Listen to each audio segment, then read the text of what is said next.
മറ്റൊരു പ്രധാനപ്പെട്ട കാര്യം, ഈ പശ്ചിമേഷ്യയിലെ യുദ്ധത്തിൽ ഏറ്റവും കൂടുതൽ നാശനഷ്ടങ്ങൾ ഉണ്ടാകുന്നത് ഇറാനാണ് എന്ന കാര്യത്തിൽ സംശയമില്ല. പക്ഷേ മറ്റൊരു വിവരം പുറത്തു വരുന്നത്, ഈ യുദ്ധം ഒരർത്ഥത്തിൽ ഇറാന് ലോട്ടറിയാണ് എന്നുള്ളതാണ്. അതെങ്ങനെയാണെന്നറിയാമോ?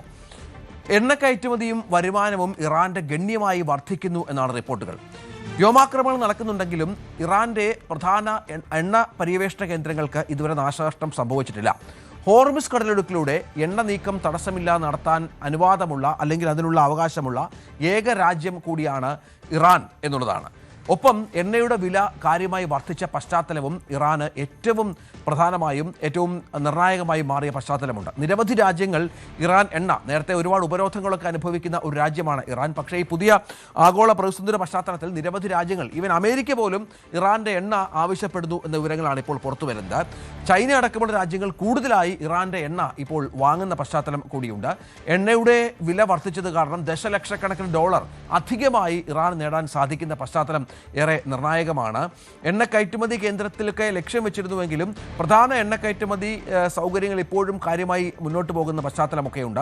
ഇതടക്കം പുറത്തു വരുന്ന വിവരങ്ങൾ എന്ന് പറയുന്നത് പ്രതിദിന എണ്ണ കയറ്റുമതി ഏതാണ്ട് 16 ലക്ഷം ബാരൽ എണ്ണ ആയിരിക്കുന്നു എന്നുള്ളതാണ്. ഇത് അവർക്ക് വലിയ സാമ്പത്തിക നേട്ടം ഉണ്ടാക്കുന്ന പശ്ചാത്തലമുണ്ട്. ഇത് സംഘർഷം രൂക്ഷമായതോടെ അന്താരാഷ്ട്ര എണ്ണ വിപണിയിൽ ബ്രന്റ് ക്രൂഡ് ഓയിലിന്റെ വില വർദ്ധിച്ചത്. മറ്റൊന്ന്, നമ്മുടെ ഹോർമുസ് കടലിടുക്കുമായി ബന്ധപ്പെട്ടുണ്ടായ പ്രതിസന്ധിയിൽ ഇറാന് ലഭിക്കുന്ന അഡ്വാൻറ്റേജ്. ഈ രണ്ടു കാര്യങ്ങളാണ് ഇറാൻ ഏറ്റവും കൂടുതൽ ഗുണം ചെയ്യുന്നത്. ഏകദേശം 13.9 കോടി ഡോളറായി ഇത് വർദ്ധിച്ചു. എണ്ണയുടെ മൂലമുള്ള ഇറാന്റെ വരുമാനം എന്നുള്ള വിവരമാണ് ഇപ്പോൾ പുറത്തു വരുന്നത്. മറ്റൊന്ന്, റഷ്യയുടെ ഒരു മുന്നറിയിപ്പാണ്. അത് ഇറാന്റെ ബുഷൈർ ആണവ നിലയത്തിൽ ഇസ്രായേൽ സൈന്യം മിന്നലാക്രമണം നടത്തിയതിന് പിന്നാലെ റഷ്യ വലിയ മുന്നറിയിപ്പാണ് ഇസ്രായേൽ നൽകുന്നത്.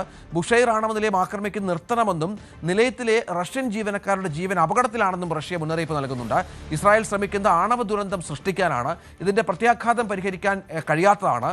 മിസൈൽ ആക്രമണത്തിൽ ദുരന്തം ഒഴിവായത് ഭാഗ്യം കൊണ്ടാണെന്നും റഷ്യ ഓർമ്മിപ്പിച്ചു. ഇത്തരം ആക്രമണങ്ങൾക്കെതിരെ റഷ്യ രംഗത്ത് വരുന്നത് ഇതാദ്യമായല്ല.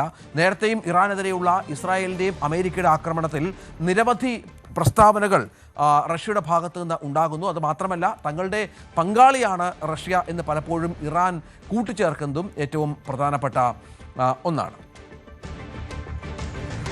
ഹോർമുസ് കടലിടുക്കിൽ നിന്ന് ഇന്ത്യൻ കപ്പലുകളെ സുരക്ഷിതമായി എത്തിക്കാൻ ഓപ്പറേഷൻ ഊർജ്ജ സുരക്ഷയുമായി നാവികസേന. ഹോർമുസിലുള്ള 20 ഇന്ത്യൻ കപ്പലുകളുടെ യാത്ര സുരക്ഷിതമാക്കി 5 പടക്കപ്പലുകളെ വിന്യസിച്ചാണ് പ്രതിരോധ വൃത്തങ്ങൾ അറിയിക്കുന്നത്. അതേസമയം ജാഗ് വസന്ത് എന്ന LPG ടാങ്കർ ഇന്ന് ഇന്ത്യൻ തുറമുഖത്തെത്തും എന്ന ഏറ്റവും പ്രധാനപ്പെട്ട വിവരം കൂടിയുണ്ട്.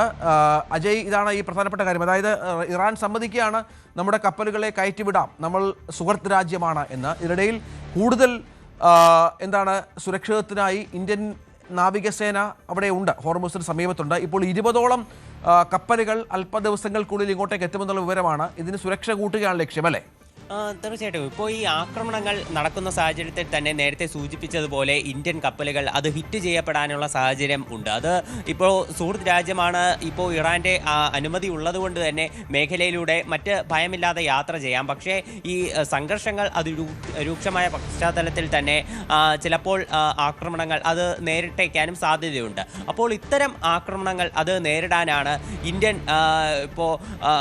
പ്രതിരോധ വിഭാഗം ഇവിടേക്ക് കൂടുതൽ യുദ്ധക്കപ്പലുകളെ അയച്ചിട്ടുള്ളത്. അപ്പോൾ ഇതുവഴി തിരിച്ചാക്രമിക്കുകയല്ല ലക്ഷ്യം. ഇവിടേക്ക് ഇന്ത്യൻ വാണിജ്യ കപ്പലുകളെ കേന്ദ്രീകരിച്ച് നടക്കുന്ന ആക്രമണങ്ങൾക്ക് ഒരു തടയിടാനാണ് ഇത്തരം കപ്പലുകളെ മേഖലയിൽ വിന്യസിച്ചിട്ടുള്ളത്. അപ്പോൾ ഇതുവഴി കൂടുതൽ കപ്പലുകൾക്ക് ഒരു സുരക്ഷിത പാതയൊരുക്കി ഈ കപ്പലുകളെ ഇന്ത്യയിലേക്ക് എത്തിക്കുക തന്നെയാണ് ഇപ്പോൾ പ്രധാനമായിട്ടും ലക്ഷ്യമിടുന്നത്. ഇപ്പോൾ അതിനായിട്ട് വരും ദിവസങ്ങളിൽ കൂടുതൽ നടപടികൾ ഉൾപ്പെടെ സ്വീകരിക്കുമെന്ന് പ്രതീക്ഷിക്കാം. ഇന്ന് ജഗ് വസന്ത് എന്ന LPG കപ്പൽ ഇന്ത്യയിൽ എത്തിച്ചേരും. എന്നാൽ മുൻപത്തേക്കാൾ കൂടുതൽ ഒരു വലിയ സ്ലോ പ്രോസസ്സിലൂടെയാണ് ഇത്തരം കപ്പലുകൾ ഇന്ത്യയിലേക്ക് എത്തുന്നത്. അത് നമ്മുടെ ഈ വാണിജ്യ വിതരണത്തെ ഉൾപ്പെടെ വലിയ തോതിൽ അത് ബാധിച്ചിട്ടുണ്ട്. അപ്പോൾ കൂടുതൽ വാർത്തകൾക്ക് News 18 Keralam YouTube channel subscribe ചെയ്യുക.